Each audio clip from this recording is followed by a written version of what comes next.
নমস্কাৰ আপোনালোক সকলোকে মোৰ ইউটিউব চেনেললৈ স্বাগতম জনাইছোঁ। এয়া আপোনালোকে দেখি আছে মোৰ চুনচুনক মায়ে চুলি ফনিয়াই দিছে।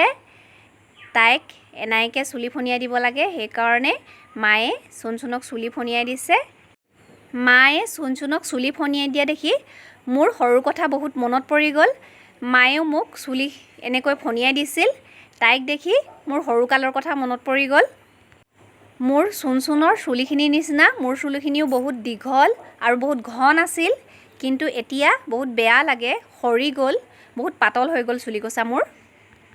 মায়ে মোৰ চুলিখিনি বহুত যত্ন লৈছিলে আৰু মোৰ চুনচুনৰ চুলিখিনিৰো এতিয়া বহুত যত্ন লয় মায়ে। নাৰিকল তেল চুলিৰ কাৰণে বহুত ভাল। মায়ে চুনচুনক নাৰিকল তেল লগাবলৈ কয় আৰু লগায়ো দিয়ে। আৰু যেতিয়া মই সৰু আছিলোঁ মোকো মায়ে নাৰিকলৰ তেল লগাই দিছিলে চুলিত। চুলিৰ কাৰণে নাৰিকল তেলে বহুত ভাল হয়, চুলি ঘন হয় আৰু দীঘল হয়। মায়ে মোৰ চুলিখিনিৰ বহুত যত্ন লৈছিল, কিন্তু এবাৰ কি হ'ল, মই বিউটি পাৰ্লাৰ যাবৰ কাৰণে মাক ইমান জেদ ধৰিলোঁ নহয়, মোৰ কথাটো মনত পৰিলে এতিয়াও বেয়া লাগি যায়।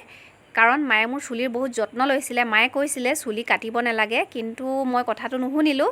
মই বাৰে বাৰে জেদ ধৰি আছিলোঁ বিউটি পাৰ্লাৰত চুলি কটাৰ কথা।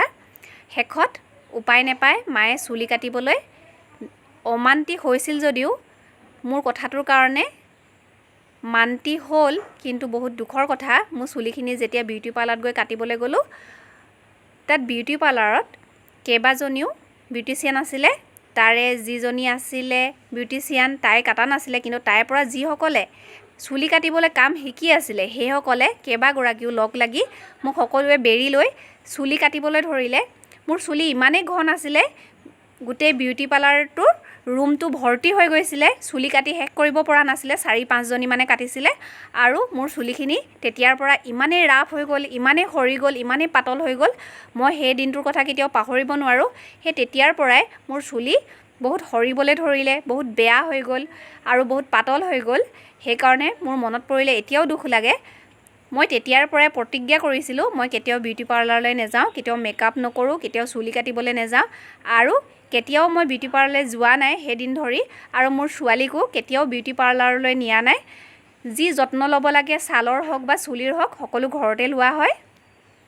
মই ক্লাছ 5-6ত পঢ়োঁতে সেই তেতিয়াই চুলি কাটিবলৈ বিউটি পাৰ্লাৰলৈ যোৱা, আৰু সেইদিন ধৰি কেতিয়াও মই মেকআপৰ কাৰণে বা চুলি কাটিবলৈ হওক, যিকোনো কাৰণতে হওক, মই বিউটি পাৰ্লাৰ কেতিয়াও যোৱা নাই এতিয়া। কিন্তু কেতিয়াবা লগৰ লগত কেতিয়াবা বিউটি পাৰ্লাৰত সোমাওঁ, কিন্তু মোৰ কাৰণে একো নকৰোঁ, কাৰণ পাপা বহুত বেয়া পায়। পাপাই এয়া চেয়াৰত জিৰণি লৈ আছে, ভাত খাই উঠি অলপ জিৰণি লয়। পাপায়ো কিন্তু বহুত বহুত বেয়া পায় বিউটি পাৰ্লাৰ গ'লে। পাপাই কয় চুলি হওক বা যিয়ে যত্ন ল'ব লাগে সকলো ঘৰতে ল'ব লাগে, কাৰণ ভগৱানে যেনেকৈ ধুনীয়াকৈ বনাব লাগে ঠিক তেনেকৈ ভগৱানে বনাই পঠিয়াইছে। সকলো মানুহকে তেনেকৈ সাজিছে, তেনেকৈ সজাইছে, তেনেকৈ বনাইছে। বিউটি পাৰ্লাৰত গৈ ধুনীয়া হৈ লাভ নাই, ভগৱানে যেনেকৈ বনাব লাগে তেনেকৈ বনাই দিছে। তাত আকৌ সুন্দৰ কৰিবলগীয়া কি কথা আছে? ভগৱানে যেনেকৈ সুন্দৰ দেখে তেনেকৈ বনাইছে। স্কিন আৰু হেয়াৰৰ কেয়াৰ ল'ব লাগে, ঘৰুৱাভাৱে প্ৰাকৃতিকভাৱে ল'ব লাগে, আৰু যদি কিছু অসুবিধা হয় তেতিয়া ডক্তৰ ট্ৰিটমেণ্ট কৰিব লাগে, সেইবুলি কয় ঘৰত মা পাপাহঁতে। এয়া আমাৰ চুনচুনৰ খোপা বান্ধি সম্পূৰ্ণ হৈ গ'ল। এয়া মায়ে বান্ধি দিলে তাইক।